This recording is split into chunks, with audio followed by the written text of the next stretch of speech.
retiré. Amendement numéro 38, Monsieur Lachaud, Madame Obono. Monsieur Lachaud. Oui, tout à fait. Donc, l'interdiction des thérapies de conversion, qui était l'objectif de cette proposition de loi, vise à garantir à chaque personne le respect de son identité de genre ou de son orientation sexuelle. Il vise à ce que nul ne puisse faire l'objet de pratiques visant, sans son consentement libre et éclairé, à ce qu'on tente de modifier ou de réprimer cette identité ou orientation. Donc cet amendement vise à ce que ce droit fondamental soit garanti à toutes et tous, y compris aux personnes mineures qui présentent des variations du développement sexuel.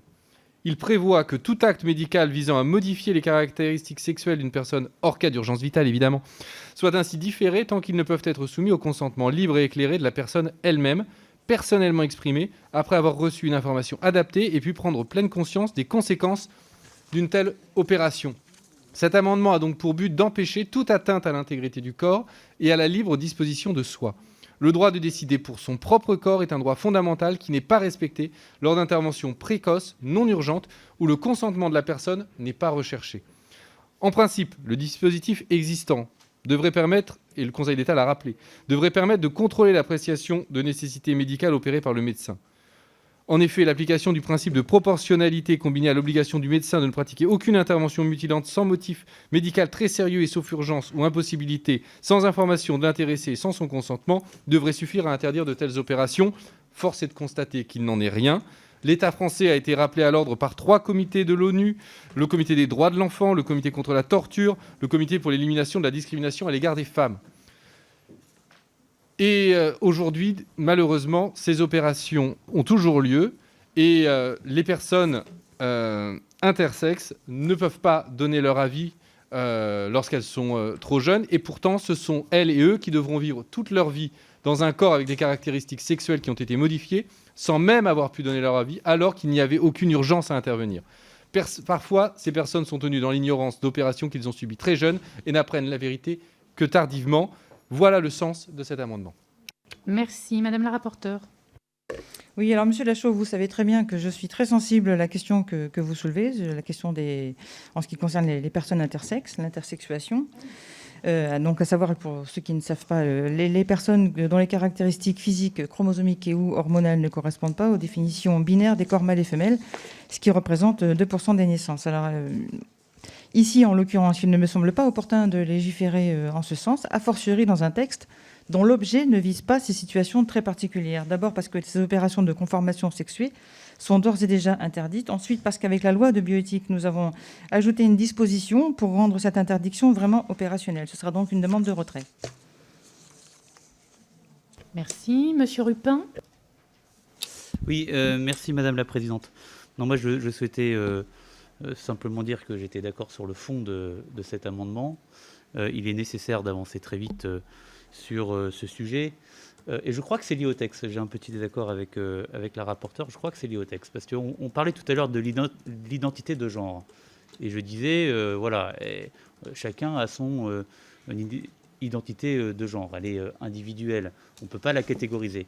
Mais c'est la même chose pour les caractéristiques sexuelles. Voilà, on a chacun les nôtres. La nature nous les a données en naissant. Et moi, je trouve ça extrêmement violent que des médecins se permettent de les modifier à un âge où, évidemment, l'enfant étant nourrisson n'a aucun moyen de pouvoir donner son avis. Et donc, c'est pour ça que j'ai toujours défendu ces amendements qu'on a eu en effet en débat dans d'autres textes, parce que c'est à l'enfant, et plus tard, peut-être quand il sera adolescent ou adulte, eh bien, de décider s'il souhaite transformer ces caractéristiques sexuelles. Voilà pourquoi moi je défends ce type d'amendement. Merci. Madame Elarage. Personnellement.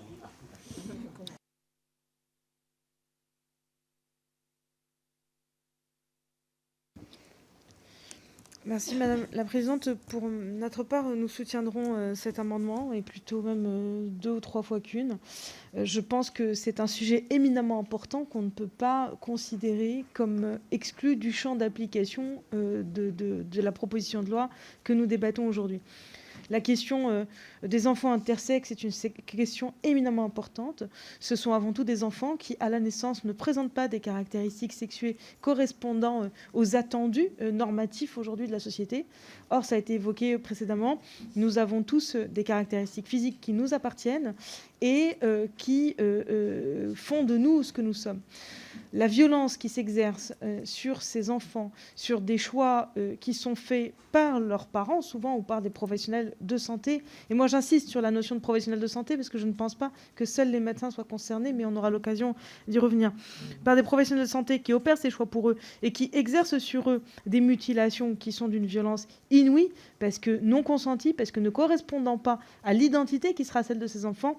J'avoue que j'ai un peu du mal à comprendre, Madame la rapporteure, qu'on puisse considérer que ça ne fait pas partie du texte que nous examinons aujourd'hui.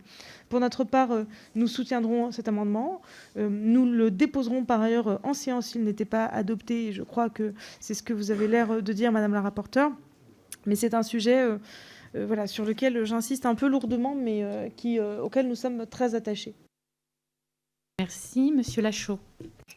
Merci, Madame la Présidente. Madame la rapporteure, vous nous dites que c'est déjà interdit, donc il n'y a pas besoin de légiférer. Bon, c'est un argument qui ne tient pas sur en l'espèce, vu que la plupart des actes liés aux thérapies de conversion sont aussi interdits. Mais si nous légiférons et créons un délit spécifique, c'est qu'il y a une raison particulière.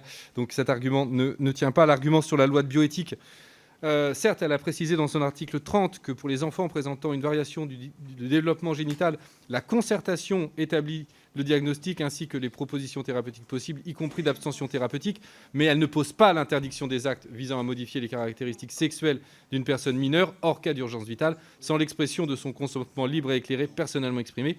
Il est bien mentionné que son consentement doit être systématiquement recherché s'il est apte à exprimer sa volonté et à participer à la décision, mais qu'en l'absence de celui-ci, si par exemple l'opération est prévue à un âge où l'enfant ne peut encore parler, les opérations peuvent avoir lieu.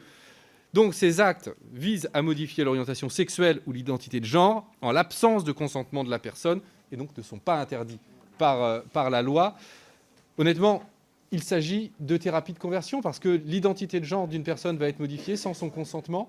Je ne sais pas comment définir cela autrement qu'en disant thérapie de conversion. Cela rentre pleinement dans le champ de la loi. D'ailleurs, les services de la séance ne les ont pas jugés irrecevables, alors que le filtre de l'irrecevabilité, normalement, est très sérieux, très serré, voire même des fois, je dirais, arbitraire. Mais en l'occurrence, cela démontre bien que cela rentre dans le champ de la loi. Donc, que l'on ne soit pas d'accord, et qu'on le signale, que l'on dise que cela ne rentre pas dans le champ de la loi, je ne le pense pas. Et je pense que nous devons maintenir cet amendement. Et aujourd'hui, nous avons pris de décisions fortes sur les thérapies de conversion qui honorent cette Assemblée. Et je pense que nous devrions aller encore plus loin. Merci. Madame Abadi. Très rapidement, Madame la Présidente, parce que bien sûr qu'on ne peut pas cautionner une chirurgie qui obligerait, qui prédéterminerait un bébé à un sexe alors même qu'il n'a pas encore la capacité d'exprimer son avis sur la question. Je voudrais juste rappeler à nos collègues qu'on a légiféré, débattu pendant plusieurs années la loi de bioéthique et que nos collègues se sont penchés sur cette question de façon très, très, très précise en proposant un dispositif qui est de nature à améliorer la situation et à ne pas faire n'importe quoi sur ces bébés, qui a d'ailleurs été rappelé par notre collègue Lachaud à l'instant. Donc moi, j'ai pas envie à ce moment-là, sur un coup d'amendement, sans qu'on ait eu d'audition sur le sujet, de défaire tout ce que nos collègues ont fait pendant 2 ans sur la commission spéciale de bioéthique, d'autant qu'elle vient à peine d'entrer en application. Merci. Merci. Chacun peut s'exprimer. Je mets aux voix l'amendement numéro 38 qui a reçu un avis défavorable de Madame la rapporteure. Qui est pour ? Qui est contre ? Il est rejeté.